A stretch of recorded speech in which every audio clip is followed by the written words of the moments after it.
ఇప్పుడు local body ఎలక్షన్స్లో 42 ఉన్నారు కదా, ఎట్టొస్తుంది మీకు 42? ఎస్టీలు ఎస్సీలు వాళ్ళ శాతం పోను, బీసీలు ఎక్కువ ఉన్నా కూడా. లేటెస్ట్ న్యూస్ అప్డేట్స్ కోసం ఇప్పుడే డౌన్లోడ్ చేసుకోండి media effects app. Welcome to Doosari media. ఈరోజు ex BC commission member, BRS party అధికార ప్రతినిధి Upendra garu, senior leader, high court న్యాయవాది, ఎంబీసీ నేత మనతో ఉన్నారు. ఆయన 20 సంవత్సరముల పైగా బీసీల సంక్షేమాన్ని కాంక్షిస్తూ అనేక ఉద్యమాల్లో పాల్గొన్నారు. ఆయన బీసీల సంక్షేమం కోసం బీసీ వాదం వినిపిస్తూ ఉన్నారు. ప్రస్తుతం తెలంగాణ కాంగ్రెస్ కులగణన సర్వే మరియు స్థానిక సంస్థల్లో 42% బీసీలకు రిజర్వేషన్పై ఉపేంద్ర అన్నతో ముచ్చటిద్దాం. అన్న నమస్కారం. నమస్తే. చెప్పండి అన్న, ఇప్పుడు కాంగ్రెస్ పార్టీ తెలంగాణలో స్థానిక సంస్థల్లో బీసీలకు 42% రిజర్వేషన్ ఇస్తామని నమ్మించింది. ఇప్పుడు కులగణన సర్వే రిపోర్టులో మొత్తం లెక్కలన్నీ తప్పులో ఉన్నాయి. దాని గురించి మీరు ఏంటి చెప్తారు? ఇప్పుడు ప్రభుత్వం అంటే కాంగ్రెస్ పార్టీ కానీ, ప్రజలు కానీ, రాజకీయ పార్టీలు కానీ, బయట జనాభా అని తెలుసుకోవాల్సిన అంశం ఏంటంటే కులగణన వేరు, కులగణన వేరు, కులగణన వేరు. ఓకే, కులగణన అనేది వేరు, సర్వే వేరు. కులగణన అనేది రాష్ట్ర పరిధిలో ఉన్నటువంటి అంశం కాదు. కులగణన చేయాలంటే అది కేంద్ర ప్రభుత్వం యొక్క పరిధిలో ఉన్నటువంటి అంశం. మరి తెలంగాణ కాంగ్రెస్ ఏ విధంగా ఈ కులగణన చేపట్టిందన్న? అంటే వీళ్ళు చెప్పేది ఏంటంటే రాహుల్ గాంధీ గారు చెప్పే సబ్జెక్టు అది పొలిటికల్ సబ్జెక్ట్. ఓకే, దేశవ్యాప్తంగా మొత్తం కూడా జనగణనలో కులగణన చేస్తాం, కులగణన చేసి కులాల వారీగా అంటే బీసీలు ఎంతమంది, ఎస్సీలు ఎంతమంది, ఎస్టీలు ఎంతమంది, ఓసీలు ఎంతమంది, మైనారిటీలు ఎంతమంది, అసలు ఈ దేశంలో సామాజిక స్వరూపం, సామాజిక, రాజకీయ, ఆర్థిక, నైసర్గిక స్వరూపంతో పాటు అసలు ఈ దేశంలో మొత్తం జనాభా ఎంత ఉంటే అందులో ఓసీలు ఎంతమంది, బీసీలు ఎంతమంది, ఎస్టీలు ఎంతమంది, అవన్నీ ఆయన చేస్తా అంటున్నాడు. ఎప్పుడు ఆయన అధికారంలోకి వస్తే అంటే 1931లో ఫస్ట్ ఈ దేశంలో కులాల ప్రాతిపదికన బ్రిటిష్ ప్రభుత్వం వాళ్ళు చేశారు. ఏ కుల వాళ్ళు, బీసీలు ఎంత, ఎస్సీలు ఎంత, ఎస్టీలు ఎంత అనేది. ఆ తర్వాత జరగలేదు సర్వే. ఇది భారతదేశంలో అత్యంత పెద్ద సమస్య ఏంటి అంటే ఇది. ఇప్పుడు ఎస్టీలది స్వతంత్రం వచ్చిన తర్వాత 10 సంవత్సరాలకు ఒకసారి జనాభా లెక్క చేస్తున్నారు, వాళ్ళని తేలుస్తున్నారు. మిగతా విషయానికి వచ్చినప్పుడు ఈ బీసీలది తేల్చట్లే. కాబట్టి ఇప్పుడు ఏమైతుంది, దేశంలో మా జనం ఎంత అనేది ఒక సబ్జెక్ట్ వస్తున్నది. కాబట్టి దాంట్లో ఆయన చెప్పేది అది, రాహుల్ గాంధీ గారు చెప్పేది దేశవ్యాప్త సమస్య. బీజేపీ అటువైపు ఉన్నది కాబట్టి వాళ్ళు కులగణని దానికి మేము ఒప్పుకోవట్లేదు, వాళ్ళు బీజేపీ వాళ్ళు. కాబట్టి వీళ్ళు ఆ విషయాన్ని లైమ్ లైట్లో పెట్టుకొని దాన్ని ముందు పెట్టుకొని రాజకీయంగా వాళ్ళు బలపడాలనేది జోడో యాత్రలో రాహుల్ గాంధీ గారు చెప్పినారు. కొంచెం దాంట్లో వర్కౌట్ అయినట్టు మనకు కనిపించింది. మన రాష్ట్రానికి వచ్చినప్పుడు ఏమైతుంది, లోకల్ బాడీ ఎలక్షన్స్కి వచ్చినప్పుడు ఇది వేరు. ఇక్కడ ఏం చెప్తున్నారు అంటే బీసీ, ఎస్సీ, ఎస్టీలు లోకల్ బాడీ రిజర్వేషన్కి వచ్చినప్పుడు అంటే కొన్ని సుప్రీంకోర్టు జడ్జిమెంట్లు ఉన్నాయి ఎట్లా ఈ రిజర్వేషన్ని స్థిరీకరించాలనే అంశానికి వచ్చినప్పుడు కర్ణాటకలో కృష్ణమూర్తి గారు అని చెప్పేసి బీసీల రిజర్వేషన్ మీద కేసు వేశారు వాళ్ళు.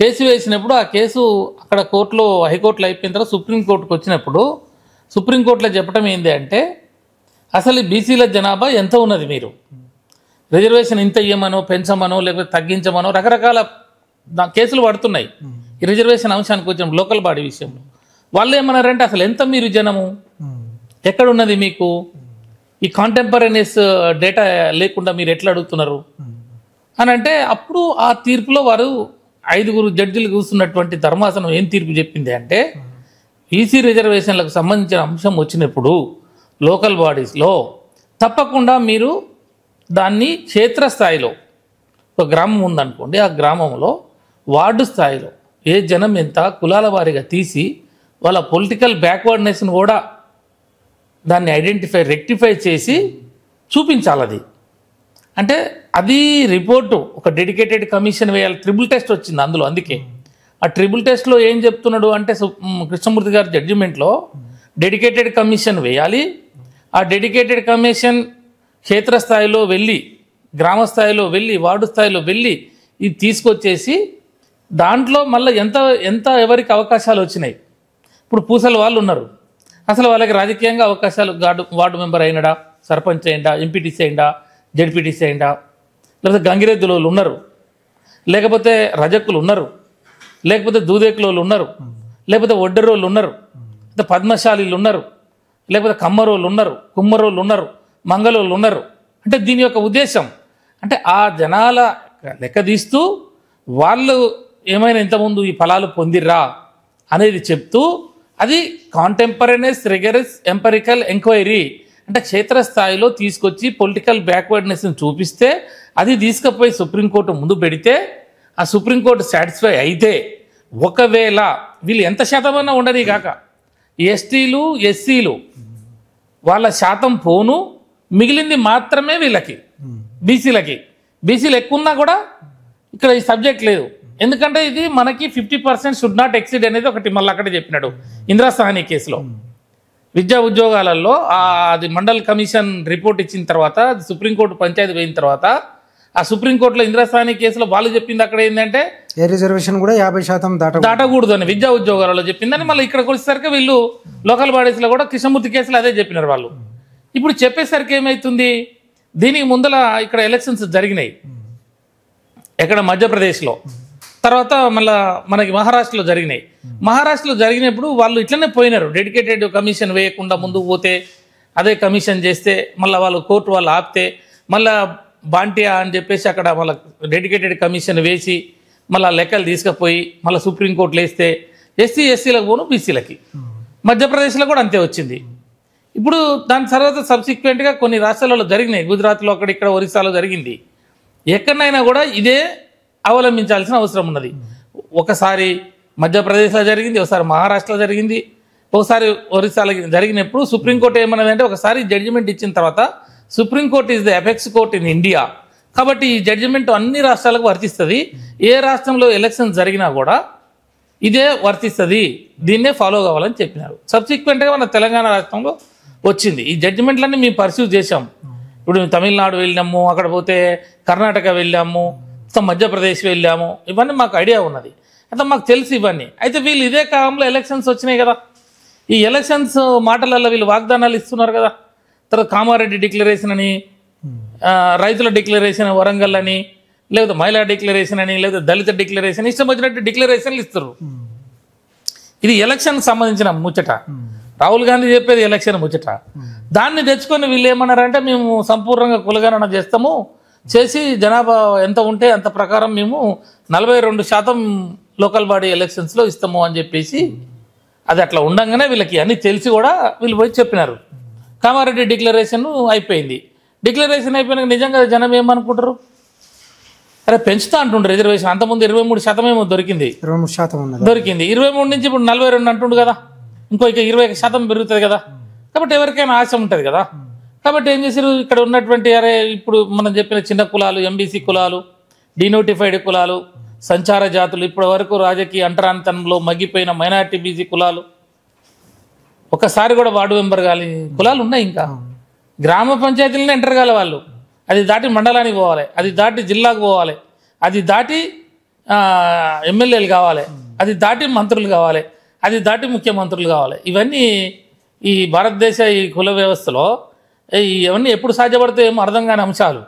అయితే మేమందరం కూడా బీసీలలో మళ్ళా ఎంబీసీలు ఉన్నాయి, డినోటిఫైడ్ ఉన్నాయి, వీళ్ళు ఇప్పుడు ఏబిసిడి వర్గీకరణ ఎట్లా వచ్చిందో అట్లనే మేము కూడా కావాలని చెప్పేసి ఈ ఉద్యమాలు చేస్తున్నాం. మేము లాస్ట్ స్టూడెంట్గా అంతకన్నా ముందు నుంచే కూడా ఈ సామాజిక భావజాలం మాకు, ఈ ఉద్యమాలు కిందివాడికి పేదవాడికి అన్నమో రామచంద్రన్ చివరిలో అంత్యోదయ ఎవడైతే ఉంటాడో వాళ్ళకి ఫస్ట్ అందాలి కదా అనేదాని మేము ఉద్యమాలలో ఉన్న వాళ్ళం. కాబట్టి ఆ తర్వాత మేము తెలంగాణ ఉద్యమం, ఆ తర్వాత బీసీ కమిషన్ కావటం, అసలు దేశంలో ఏం జరుగుతుంది, ఇవన్నీ ఈ జడ్జిమెంట్లు ఏంది, ఈ క్యాప్ ఏంటి, 50% ఎవరు పెట్టిరు, ఎందుకు పెట్టిరు, అసలు ఇది భారత రాజ్యాంగంలో ఉన్నదా లేదా, లేనిది ఎందుకు వచ్చింది, దీని యొక్క ఉద్దేశం ఏంది, ఇవన్నీ మనం సెర్చ్ చేస్తున్నాం. సరే మెంబర్గా అయినాం. తర్వాత ఈ ఎలక్షన్ వచ్చింది. ఈ ఎలక్షన్ వచ్చిన తర్వాత ఇప్పుడు జరిగింది. తర్వాత ఏమైంది, వాళ్ళు నిజంగా ప్రజలందరూ ఆశపడి నేను చెప్పిన వడ్డెరోళ్ళు, నేను చెప్పిన దూదేకులోళ్ళు, నేను చెప్పిన ఆరకట్టుకోళ్ళు, నేను చెప్పిన పూసలోళ్ళు, నేను చెప్పిన మేదరోళ్ళు నేను చెప్పిన అగ్రికుల క్షత్రియ, ఈ కమ్మరోళ్ళు, కుమ్మరోళ్ళు, ఈ చాకలోళ్ళు, మంగళోళ్ళు ఇప్పటివరకు అయితే రానోళ్ళు అన్నారు, వీళ్ళందరూ వేసిర్రు. ఇప్పుడు వాళ్ళకి ఆశ పుట్టింది. ఏం ఆశ? అరే వీడు 42% ఇస్తా అన్నాడు కదా, వస్తే మాకు వెనక 1, 2, 3 దొరకపోతాయని వాళ్ళందరూ ఉన్నారు. ఇప్పుడు ఏమంటున్నాడు, సర్వే చేసిండు. ఈ సర్వే డెడికేటెడ్ కమిషను. ఇక్కడ కూడా ఏమైంది, మళ్ళా వీళ్ళు వచ్చినప్పుడు ఆల్రెడీ ఒక కమిషన్ ఉన్నది, ప్రభుత్వం మారిపోయింది. గత ప్రభుత్వం వేసిన కమిషన్ మేము ఉన్నప్పుడు మాకు ఇంకా 8 నెలల టైం ఉన్నది. ఈ 8 నెలల్లో బ్రహ్మాండంగా చేయించవచ్చు. ఈ కమిషన్ అట్లా ఉంచవచ్చు, డెడికేటెడ్ కమిషన్. ఎందుకంటే మేము మా ప్రభుత్వంలో మేము అన్ని తిరిగి అంత సేకరించి ఏ రాష్ట్రంలో ఎట్లా జరిగింది అన్ని దగ్గరుండి చూసినాం. మేము ఆ క్వశ్చనీర్ చూసాం, అవంతా మాకు ఐడియా ఉన్నది. అంతా మేము రెడీ చేసి పెట్టినాం. ఎలక్షన్ అయిపోగానే మళ్ళీ మా గవర్నమెంట్ వస్తుంది, 2 నెలల్లో జరిపించాలనేది మా ఉద్దేశం. కాబట్టి మేమంతా స్టడీ చేసి పెట్టుకున్న తర్వాత గవర్నమెంట్ బదలుగా అయింది.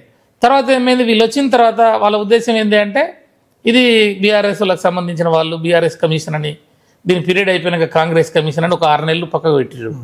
తర్వాత వాళ్ళు అమ్మల కమిషన్ వాళ్ళు సెట్ చేసుకోనికి 2 నెలలు పోయింది. ఆ కమిషన్ వేసిన తర్వాత ఆ కమిషన్ తోటే చేపిస్తామని అన్నారు. ఆ కమిషన్ తోటి చేస్తే చెల్లదు, ఈ ట్రిపుల్ టెస్ట్ ఉన్నది కృష్ణమూర్తి గారి జడ్జిమెంట్లో అని చెప్పి తెలిసిన వాళ్ళు మేధావులు, ఇక్కడ చాలామంది ప్రొఫెసర్స్ ఉన్నారు కదా, సామాజిక ఉద్యమకారులు, బీసీ ఉద్యమకారులు, వీళ్ళకని తెలుసు ఈ రెగ్యులర్ కమిషన్ తోటి చేస్తే అయ్యేది కాదని చెప్పి. అట్లా కాదు అని చెప్తే వినకుండా అదే కమిషన్ వేసి దానికే డెడికేటెడ్ కమిషన్ అన్నారు. అది చెల్లదు. దానికి మళ్ళీ సమ్మెలు చేసిర్రు, ధర్నాలు చేసిర్రు, ఆమరణ నిరాహార దీక్ష కూడా చేసిర్రు మన బీసీ సంఘ నాయకులు చాలా మంది. చేసిన తర్వాత కూడా వాళ్ళు వినకపోతే మొండిగా పోతుంటే హైకోర్టులో పిల్లు వేశారు. హైకోర్టులో రిట్ వేస్తే హైకోర్టు డైరెక్షన్ ఇచ్చింది డెడికేటెడ్ కమిషన్ వేయాలని చెప్పి. డెడికేటెడ్ కమిషన్ ద్వారా చేస్తేనే ఇది నడుస్తుంది, లోకల్ బాడీలో వీళ్ళకి ఎంతో కొంత రిజర్వేషన్ మిగులుతుంటే అప్పుడు మళ్ళీ డెడికేటెడ్ కమిషన్ తీసుకురావడం జరిగింది. సరే అన్న, ఇప్పుడు 1978 నుంచి అనేక సర్వేలు చేస్తే వాటిల్లో బీసీ జనాభా 56% వరకు ఉన్నట్టు లెక్కలు చూపిస్తున్నాయి. కానీ ఇప్పుడు సడన్గా ఈ కాంగ్రెస్ 46% చూపడంలో యొక్క ఉద్దేశం ఏంటి? రేవంత్ రెడ్డి ఉద్దేశం ఏంటి? బీసీ జనాభాని తక్కువ చూపించడంలో ఉద్దేశం ఏంటి? యాక్చువల్గా ఏంటంటే 2011లో జరిగింది.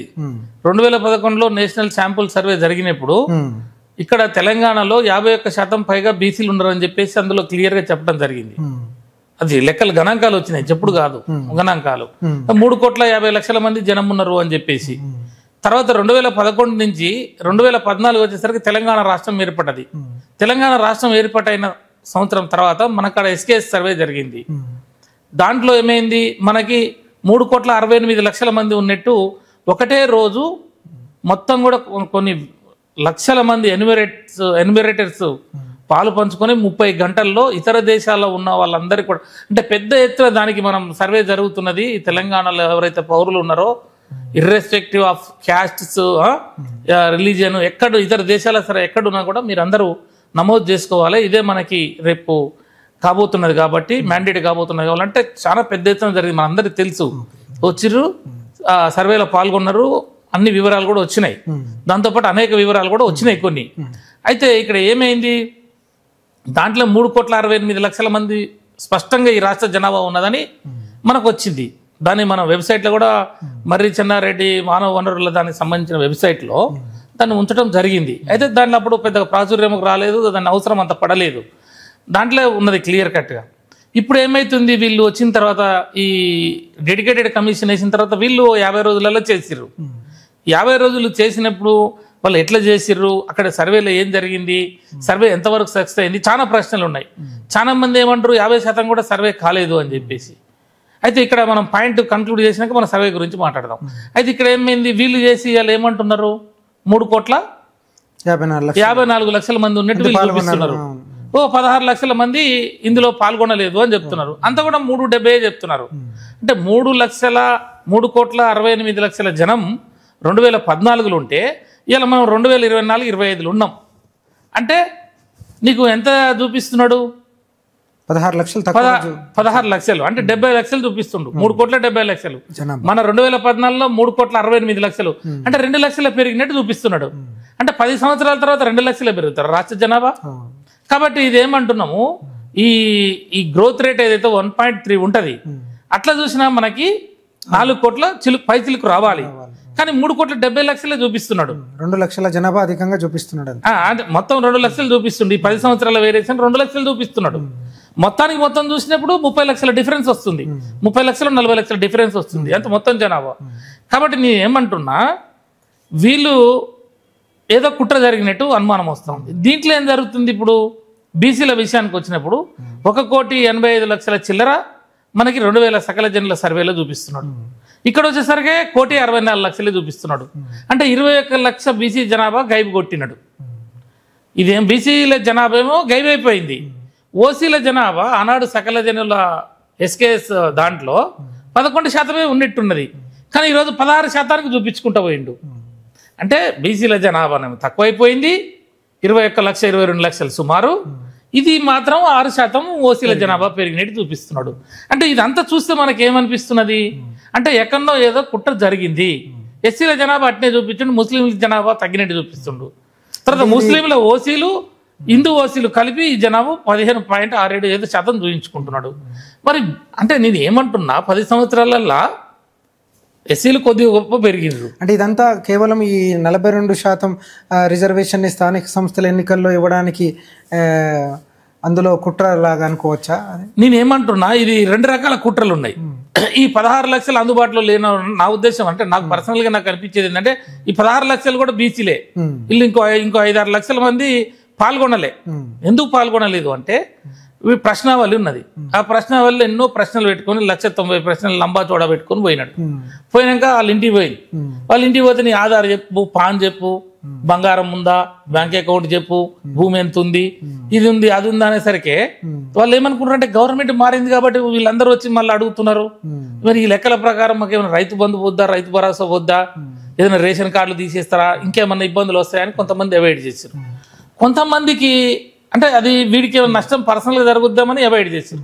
కొంతమందికి ఏమైంది, గవర్నమెంట్ తులం బంగారం ఇస్తానది, రైతు భరోసా పేరుతో 15,000 ఇస్తానది, ఇంకేమో కేసీఆర్ కిట్టు ఇంత అంటే నేను ఇంకెక్కువ ఇస్తా అన్నాడు, దళిత బంధు మేము 10 అంటే 15, ఇవన్నీ ఉన్నాయి కదా, ఆశపడి ఓట్లేసారు కదా.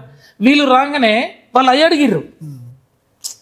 వాళ్ళు అడిగేసరికి వీడి సమాధానం చెప్పి పాపం ఎన్యూమరేటర్స్ వీళ్ళంతా పిల్లలు వీళ్ళంతా సమాధానం లేని ప్రభుత్వ ఆఫీసర్స్ కదా, రాజకీయంగా చెప్పిన వాళ్ళు కదా. వీళ్ళు ఈ మాటలు ఎప్పుడైతే అడిగినారో వీళ్ళ మధ్యలో ఘర్షణ జరిగింది. చల్ నీకు మేము ఇచ్చే సమస్య లేదు, నీకెందుకు మేము ఇవన్నీ ఇవ్వాలి, వెళ్ళిపో, నువ్వు మాకు చెప్పిన మాటలు చేయలేదు, మాకు రైతు బంధు ఇవ్వలేదు, రైతు బీమా ఇవ్వలేదు, తులం బంగారం ఇవ్వలేదు, పబ్లిక్లో ఈ మాటలు అయితే చెప్పిరో అవన్నీ కూడా ఎక్కడ నెరవేరలేదు కాబట్టి అట్లా వేడి చేసిరు. అట్లా పోయింది, ఇట్లా పోయింది. ఈ పిల్లలకి సరైనటువంటి ట్రైనింగ్ లేదు కొంత. ఇప్పుడు ఎవడన్నా ఇంటి ముందర పోయి ఏదన్నా వాడు వాళ్ళని కన్వీనియన్స్ చేయలేకపోయారు వీళ్ళు. అసలు ఈ సర్వే ఎందుకు, దీని యొక్క ఉద్దేశం ఏంటి, దీనివల్ల ఆర్థికంగా మీకు ఏం నష్టాలు రావు, కానీ ఈ రాష్ట్రంలో జరుగుతున్నది రిజర్వేషన్ సంబంధించిన అంశము, అది కూడా లోకల్ బాడీ అంశం అనే విషయాలు వీళ్ళు కన్వీనియన్స్ చేసి కూర్చోబెట్టలేకపోయారే, ఎవరు లేరు పోవా అని అంటారు కొంతమంది, అనగానే వెళ్ళిపోయారు. అయితే అన్న ఇప్పుడు ఈ 42% రిజర్వేషన్ స్థానిక సంస్థల్లో అనేది చట్టబద్ధత చేయడానికి ఆస్కారం ఉందా? అంటే ఈ కుట్రలు, ఈ కులగణన సర్వే తోటి ఇదేదో మార్పు జరిగే బదులు చట్టబద్ధతగా చేస్తే అది బీసీలకు న్యాయం జరుగుతుంది కదా, అది సాధ్యమవుతుందా? ఇప్పుడు చట్టబద్ధత దీనికి రావాలంటే ఫస్ట్ వీళ్ళు అసెంబ్లీలో తీర్మానం పెట్టాలి. అసెంబ్లీలో ఏం తీర్మానం పెట్టలే, ఏదో పేపర్ రాసి పంపినట్టు కేంద్రాన్ని పంపినట్టుండు. ఇక్కడ అసెంబ్లీలో తీర్మానం చేసి ఇక్కడ జనాభా తామాషా ప్రకారం రిజర్వేషన్లు మేము ఇవ్వాలనుకుంటున్నాం, ఇది ఏకగ్రీవంగా తీర్మానం చేసింది రాష్ట్ర అసెంబ్లీ అని చెప్పి ఇది కేంద్రానికి పంపితే కేంద్రంలో ఉన్నటువంటి పెద్దలు పార్లమెంట్లో అది అక్కడ కూడా 2/3 మెజార్టీ ఆమోదం తెలియజేసి దాన్ని రాజ్యాంగ సవరణ చేస్తే వస్తుంది. అది ఇప్పుడు తమిళనాడులో మనకు జరిగింది. అక్కడ తమిళనాడులో 69% విద్యా ఉద్యోగ రిజర్వేషన్లు ఇస్తున్నారు. ఎట్లా ఇస్తున్నారంటే అక్కడ కూడా సర్వే చేసినారు, సుప్రీంకోర్టును ఒప్పించినారు. తర్వాత అక్కడ జయలలిత గారు వాళ్ళు అక్కడి నుంచి తీసుకొచ్చి ఇక వాజ్పేయి ఆ పీరియడ్లో దాన్ని సవరణ చేసుకోవడం జరిగింది. చట్ట సవరణ చేసి 9th షెడ్యూల్లో పెట్టినారు. కాబట్టి వాళ్ళు ఈరోజు విద్యా ఉద్యోగాలలో పొందుతున్నారు. ఇది కూడా పొందాలంటే ఇప్పుడు అక్కడ ఉన్నటువంటి ఢిల్లీ పెద్దలు మోదీ గారు కానీ లేకపోతే రాహుల్ గాంధీ గారు కానీ వాళ్ళు అనుకొని కూర్చొని చేయాలనుకుంటే పెద్ద సమస్య కాదు. మరి మోదీ గారు వీళ్ళు పంపిస్తే మోదీ గారు పెడతారా, మోడీ గారు, మరి అదంతా పెద్ద ఇష్యూ అది. కాబట్టి అది అయితే అవుతుంది. లేదంటే రివ్యూ పిటిషన్ వేసి సుప్రీంకోర్టులో ఇక్కడ ఇంత శాతం ఉన్నది కాబట్టి మేము ఇంత శాతం ఇవ్వాలనుకుంటున్నాం అని చెప్పి వీళ్ళు అక్కడ కోర్టు ముందు ఆర్గ్యుమెంట్స్ చెప్తే కోర్టు పర్మిషన్ ఇస్తే అవకాశం ఉంటుంది. అది రివ్యూ పిటిషన్. ఎందుకంటే వాళ్ళు ఇచ్చిన తీర్పుని మళ్ళీ వాళ్ళే షుడ్ నాట్ ఎక్సీడ్ 50% అన్నారు కాబట్టి మళ్ళీ ఇక్కడ కాంటెంపరీనెస్ రిగరస్ ఎంపరికల్ ఎంక్వైరీ కింద వీళ్ళంతా కూడా తీసుకొచ్చినారు కాబట్టి కోర్టు నమ్మితే మళ్ళీ వాళ్ళే రాయాలి. అట్లాంటి పరిస్థితిలో మళ్ళీ దొరికే అవకాశం ఉన్నది. కాబట్టి వీళ్ళు చేస్తారా? వీళ్ళకి ఎంత చిత్తశుద్ధి ఉన్నది? రేపో ఎల్లుండో నోటిఫికేషన్ అంటారు. అసలు మేమేమంటున్నాం, ఇలా రాష్ట్రంలో కుల సంఘాలు మొత్తం కూడా ఆర్ కృష్ణయ్య గారు కాంచి, ఇక్కడ జాజుల శ్రీనివాస్ గౌడ్ గారు కాంచి, సంగం సూర్యారావు గారు కాంచి, వకలాభరణం కృష్ణమోహన్ రావు గారు కాంచి, అక్కడ గుజ్జ కృష్ణ గారు కాంచి, ఇక్కడ మాలాంటి వాళ్ళు మేము గత 2 దశాబ్దాల పైగా ఉద్యమాలలో ఉన్న ఇక్కడ బీసీ ఉద్యమాలు, ఎస్సీ ఉద్యమాలు, ఇక్కడ అనేక ప్రజాస్వామికవాదులు, కొన్ని రాజకీయ పార్టీలు, ఇదంతా కూడా తప్పుల తడక అంటున్నది కదా. అవన్నీ కూడా లెక్కలు కనపడుతున్నాయి కదా. కాబట్టి మేము ఏమంటున్నాము, ఇవాళ అనేక ఉద్యమ సంస్థలన్నీ కూడా దీన్ని వ్యతిరేకిస్తున్నాయి. ఇప్పుడు బీఆర్ఎస్ పార్టీగా మేము, తర్వాత కమ్యూనిస్టు పార్టీలుగా, తర్వాత వేరే పార్టీలుగా, ఇవన్నీ కూడా ఈ జరిగిన సర్వే మీద వాళ్ళకి నమ్మకం లేదు. అంటే ఆ లెక్కలే చెప్తున్నాయి. కాబట్టి వాళ్ళ జనాభా, ఓసీ జనాభా పెరగటము, బీసీ జనాభా తరగటము. మరి ఈ 10 సంవత్సరాల్లో 20 లక్షల మంది ఎక్కడ పోయారు? బీసీలు పోతే చచ్చిపోయిర్రా? చచ్చిపోతే మరి వీళ్ళ గోరీలు ఎక్కడున్నాయి?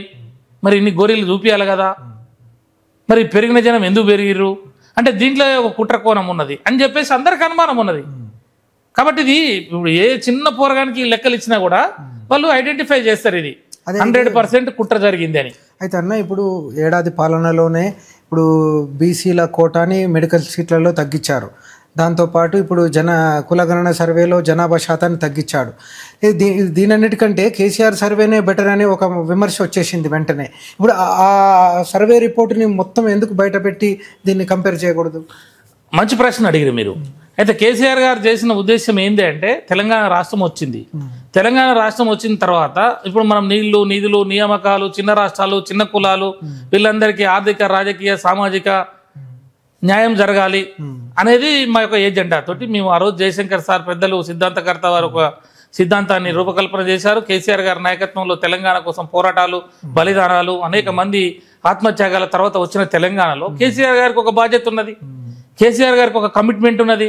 అరే నేను ఇన్ని మాటలు చెప్పిన, తెలంగాణ రాష్ట్రం తెచ్చిన, వచ్చిన తెలంగాణలో నేను ఇవన్నీ చేయకపోతే ప్రజలలో మళ్ళీ నేను చరిత్రలో నాకు చెడ్డ పేరు వస్తుంది అని చెప్పేసి వారు చాలా కమిట్మెంట్ తోటి పనిచేశారు.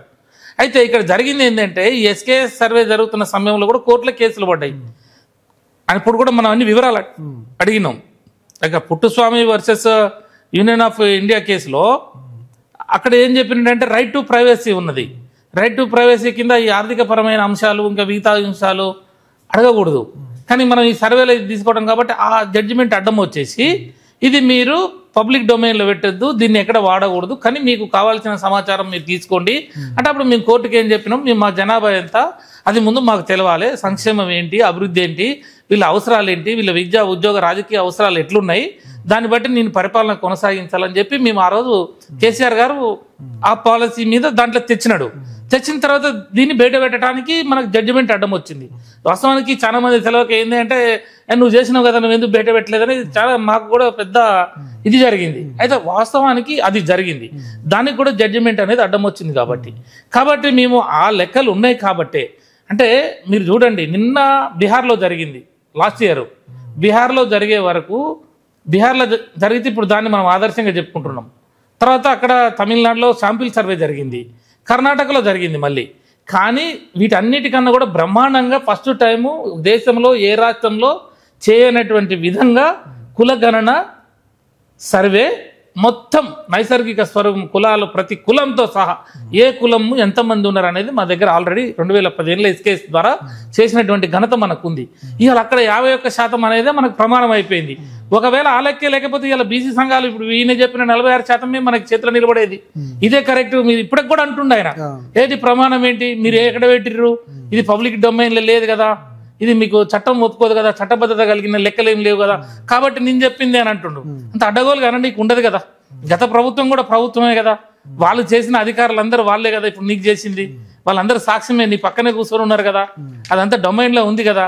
ఆ లెక్క ప్రకారం చూసుకున్నా నీకు అర్థమవుతుంది కదా, 2011లో లెక్క చూసుకున్నా అర్థమవుతుంది కదా.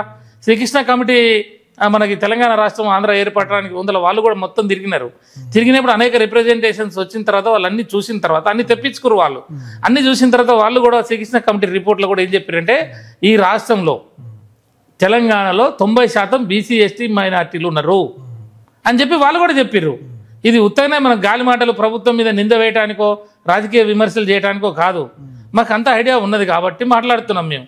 కాబట్టి నేను ఇంకో ప్రమాదం ఏంటి అంటే వీళ్ళని తక్కువ చేయటం అంటే వీళ్ళకి ఆర్థికంగా రాజకీయంగా సామాజికంగా వెనకబడిపోతారు 15-20 ఏళ్ళు. ఎట్లా అంటావు, సంక్షేమ పథకాలు ఉన్నాయి, సంక్షేమ పథకాలలో బడ్జెట్ రిలీజ్ చేయాలా, ఆ బడ్జెట్ తక్కువ శాతం కాబట్టి తక్కువ అంటాడు. అసలు జనాభా తమాషా ప్రకారం ఇవ్వట్లేదు అనుకోండి, కానీ చెప్తున్నా ఇప్పుడు లోకల్ బాడీ ఎలక్షన్స్లో 42 ఉన్నారు కదా, ఎట్టొస్తుంది మీకు 42, 46 ఉంటారు కదా, 46కి 42 ఎట్టొస్తుంది అని అననీకి ఇప్పుడు పెంచితే మనకు 61-62% ఉంటుంది. జనాభా తమాషా ప్రకారం ఇస్తారని రాహుల్ గాంధీ గారు రాజ్యాంగం పట్టుకొని చెప్తున్నారు. మరి ఇక్కడ 62% అన్నాలు చేస్తే ఇక్కడ ముఖం లేదు, చెప్పనీకి ఆన్సర్ లేదు. ఇప్పుడు మళ్ళీ ఏమంటున్నాడు అసెంబ్లీలో అక్కడ జడ్జిమెంట్లు ఉన్నాయి, నాదేమున్నది కాబట్టి కేంద్రానికి రాసిన చేయమని అంటాడు, లేదంటే పార్టీ ఇస్తుంది అంటాడు. పార్టీ ఇస్తే దాన్ని ఎవడు పాటించాలి? ఇప్పుడు ఇక్కడ అసెంబ్లీలు అంటేనేమో ఎలక్షన్స్లో బీఫామ్ ఇస్తారు, ఒక అభ్యర్థి పోయిందంటే వెళ్ళిపోతుంది. ఇక్కడ ఎవడు ఇంకోని పెడతావు, ఇంకోని గెలిపిస్తావు, ఈ చేత ఇస్తావు, ఈ చేత తీసుకుంటావు. అట్లని చెప్పడానికి నువ్వు పార్లమెంట్లో నువ్వు ఒక్కొక్క నియోజకవర్గానికి పార్లమెంట్ నియోజకవర్గానికి 2 అసెంబ్లీ సీట్లు ఇస్తాడు. అట్లా చూసినా 34 రావాలి. ఎన్ని ఇచ్చినావు మరి నువ్వు? చెప్తున్నా, నువ్వు నీ మాటలు నేను ఎడ నమ్మాలి, జనం ఎట్లా నమ్మాలి అంటున్నా. నేను ఇస్తా 42% అంటే చేతులు దులుపుకుంటే అయిపోద్దా? అంటే నువ్వు గుడ్డిగా ప్రజల్ని నీకు అన్ని తెలిసి మోసం చేసినావు. సుప్రీంకోర్టు జడ్జిమెంట్లు ఉన్నాయని తెలుసు, అది కాదు అని తెలుసు. అయినా నువ్వు ప్రజల్లో ఓపెన్గా వచ్చేసి ఆ సిద్ధరామయ్య గారు పెద్ద నేత, ఆయన బీసీ నాయకుడు, ఆయన పెద్ద తలకాయ దేశంలోనే. అటువంటి నాయకుని తెచ్చి ఇలా ఆయనని బదనాం చేసే కార్యక్రమం చేస్తుంది. రాహుల్ గాంధీ గారు చెప్పే మాటలన్నీ జూటా అనేది అర్థమైపోతుంది. నేనేమంటున్నా, ఇంట్లో ఇంకొక పెద్ద కుట్ర దాగింది. అది ఏంటంటే ఈడబ్ల్యూఎస్ రిజర్వేషన్ 10% తింటున్నారు వాళ్ళు. అసలు ఈడబ్ల్యూఎస్ రిజర్వేషన్ ఇప్పుడు మనకి లోకల్ బాడీ ఎలక్షన్స్కి ఇవ్వాలంటే ఇన్ని అడ్డం వస్తుంది. అసలు ఈడబ్ల్యూఎస్ రిజర్వేషన్స్కి ఏ కమిషన్ ఉన్నది? ఏ కమిషన్ రిపోర్ట్ ఇచ్చింది? వాళ్ళంతా జనం ఉన్నారని ఎవరు తెలిసిర్రు? ఉండాలి కదా. ఇప్పుడు నీకు బీసీలకు రిజర్వేషన్ ఇవ్వాలంటే డెడికేటెడ్ కమిషన్ అంటున్నావు కదా, డెడికేటెడ్ కమిషన్ తిరిగి వాడు రిపోర్ట్ ఇచ్చినా తప్పైంది అని మొత్తుకుంటున్నాం మేము. ఇచ్చుడు సంగతి దేవుడు ఎరుగు. కానీ నీ ఈడబ్ల్యూఎస్లో ఏ కమిషన్ లేదు, ఎక్కడ డిమాండ్ లేదు, రాష్ట్రంలో లేదు, దేశంలో లేదు. వాళ్ళు రాత్రికి రాత్రే పార్లమెంట్లో చట్టం చేసుకున్నారు కదా. చిత్తశుద్ధి ఉంటే నువ్వు చేసుకున్నావు కదా, మరి అక్కడ చేసినావు, నువ్వు మరి ఇక్కడ చేయొచ్చు కదా. అంటే కేంద్రంలో మేము లేవని మళ్ళీ చెప్తాడు. ఎటు చేసి తప్పించుకోవటానికి నువ్వు బడాబాయ్ అంటున్నావు కదా, నువ్వు చోటే బాయ్ కదా. మరి రాహుల్ గాంధీ కూడా ఒప్పుకుంటున్నాడు కదా. మరి రాహుల్ గాంధీ ఇప్పుడు ఈ బిల్లు తీసుకుపోయి ముఖ్యమంత్రి గారు రాహుల్ గాంధీ తోటి బడేబాయ్ కాడ కూర్చోవాలి కదా. బడేబాయ్ కాడ కూర్చొని మీరు ముగ్గురు ఛాయ్ తాగితే అయిపోతుంది. 15 గంటల పనిది, 60 గంటల పనిది. నిజంగా మీకు చిత్తశుద్ధి ఉంటే లోకల్ బాడీలో 42% బీసీలకు తెలంగాణలో రిజర్వేషన్ ఇవ్వాలని కాంగ్రెస్ పార్టీకి ఉంటే, ఈ చోటే బాయ్, బడే బాయ్, ఇంకో మధ్యల బాయ్ రాహుల్ బాయ్, ఈ 3 బాయిలు కూర్చుంటే 30 నిమిషాలు తేలిపోతుంది. ఛాయ్ పే చర్చ ఢిల్లీలో పెట్టు, పార్లమెంట్లో పెడతావు, ఎడ పెడతావు పెట్టి నువ్వు ఈ 30 నిమిషాల్లో ఈ పంచాయతీ తేల్చవచ్చు అంటున్నా. కాబట్టి మీకు చిత్తశుద్ధి ఉందా లేదా అనేది మీరు తేల్చుకోవాలి. కాబట్టి నేనేమంటున్నా, ఈడబ్ల్యూఎస్ కంప్లీట్ చేస్తా. ఈడబ్ల్యూఎస్లో 10% రిజర్వేషన్ తింటున్నారు మీరు. ఎలాంటి డిమాండ్ లేదు, ఎలాంటి రిప్రజెంటేషన్ లేదు, ఎలాంటి ఉద్యమం లేదు, ఎవరు అడగలేదు. కానీ 2 రోజుల్లో ఉభయ సభల్లో చట్టం అయిపోయింది. అంటే పెట్టేవాడు మనవాడు ఉంటే చివరి బంతిలో చివరి వాడికైనా బొక్కలు పెద్దగా వేస్తారు అని ఒక నానుడి, లడ్డూలు అయితే లడ్డూలు వేస్తారని ఒక నానుడి. కాబట్టి మీరు అందరు పైన ఉన్నారు కాబట్టి, పార్లమెంట్లో మీరున్నారు కాబట్టి చట్టం చేసుకున్నారు. అయితే ఈ 10% అనేది ఎక్కడ ఉన్నది? ఎక్కడ లేదు. అయితే 10% ఉన్నారు అనుకుందాం కాసేపు. మనం కూడా అంటున్నాం 90% దేశంలో ఎస్సీ ఎస్టీ బీసీ మైనార్టీలు కలిసి 90% ఉన్నారు అనేది వాస్తవం. ఒకవేళ నువ్వు అన్నట్టు 10% వాళ్ళు అనుకున్నావు. 10%లో ఈడబ్ల్యూఎస్ వాళ్ళు ఎంతమంది ఉంటారు? ఉంటే 3% ఉంటారు, అంతే కదా. మరి 3% ఉన్న వారికి 3% రిజర్వేషన్ ఇస్తే అన్నం చందాం. అంటే 10% పేరు చెప్తావు ఉన్నది, 10% రిజర్వేషన్ కొడుతున్నావు. మరి ఇక్కడ 52% ఉన్నదాన్ని తక్కువ చేస్తావు. ఇప్పుడు రిజర్వేషన్ మళ్ళీ మేము ఇవ్వలేదు, సుప్రీంకోర్టు జడ్జిమెంట్ అంటావు. కాబట్టి నేనేమంటున్నా, ఇదంతా కూడా ఇది ఒక్క వాళ్ళు రాజకీయ నాయకులు, వీళ్ళు ఐఏఎస్లు, లోపల ఉన్న వాళ్ళు, వీళ్ళంతా ఒక ప్లాన్ ప్రకారం చేసిన సిస్టమ్ ప్రకారం కూడా దీన్ని ధ్వంసం చేయటము. తెలంగాణ బీసీల బతుకుల్ని, తెలంగాణ నాట్ ఓన్లీ తెలంగాణ బీసీలు, దేశంలో ఉన్నటువంటి బడుగు బలహీన వర్గాల ప్రజలు ఎవరైతే ఉన్నారో ఆ ప్రజల యొక్క జీవితాలతో ఆడుకోవటం అంటున్నాడు. దీన్ని హత్యలు చేయటం కన్నా ఇది దుర్మార్గమైనటువంటి కార్యక్రమం ఇది. ఎందుకంటే నీకు బుర్ర ఉన్నది కదా, అధికారం ఉన్నది కదా, నీ ప్లాన్ ప్రకారం నువ్వు ఏది చేస్తే అదే డాక్యుమెంట్ కదా, ఆ డాక్యుమెంట్ ప్రకారమే ఈ చట్టం అమలు అవుతుంది కదా, ఇక్కడ ఎగ్జిక్యూషన్ అవుతుంది కదా, మమ్మల్ని ఎవరు చేయలేరనే ఒక ఆధిపత్య ధోరణి, పెత్తందారితనం గత సంవత్సరాలుగా జరిగింది. ఈ వర్గాలు చదువుకోవద్దు, ఈ వర్గాలు పైకి రావద్దు అంటే ఇది సంవత్సరం కింద జరగాల్సిన లెక్క, సంవత్సరం కింద కావాల్సిన సర్పంచులు, ఎంపీటీసీలు, జడ్పీటీసీలు, ఎంపీపీలు ఆపినవు కదా. అంటే 1 year కింద మా వాళ్ళు కూడా తెల్ల చెట్లు వేసుకోవాలి కదా, నీ పార్టీ వాళ్ళే అనుకుందాం కాదు. ఆయన నేను సర్పంచ్ని కావాలి కదా, పాపం 10 ఏళ్ళు 20 ఏళ్ళు 30 ఏళ్ళు 40 ఏళ్ళు ఊర్లలో కాంగ్రెస్ జెండా పట్టుకొని తిరిగిన వాళ్ళు ఉంటారు కదా అన్న. మరి వాళ్ళ పరిస్థితి ఏంది? నువ్వు వస్తేవి అయిపోతివి, నీకు సంబంధించిన వాళ్ళందరూ పదవులు ఇచ్చుకుంటుంటివి. మా బీసీలకు ఇచ్చింది 19 టికెట్లు అయితే అందులో 15 అట్లా ఎంతమంది గెలిచిరు మరి సరిగా? వాళ్ళని 19 సీట్లు 5 సీట్లు ఓల్డ్ సిటీలు ఇస్తే ఓల్డ్ సిటీలా ఉన్నదా? వాళ్ళే గెలిచిర్రు అంతా ఎంఐఎం వాళ్ళు 14 మందిలా.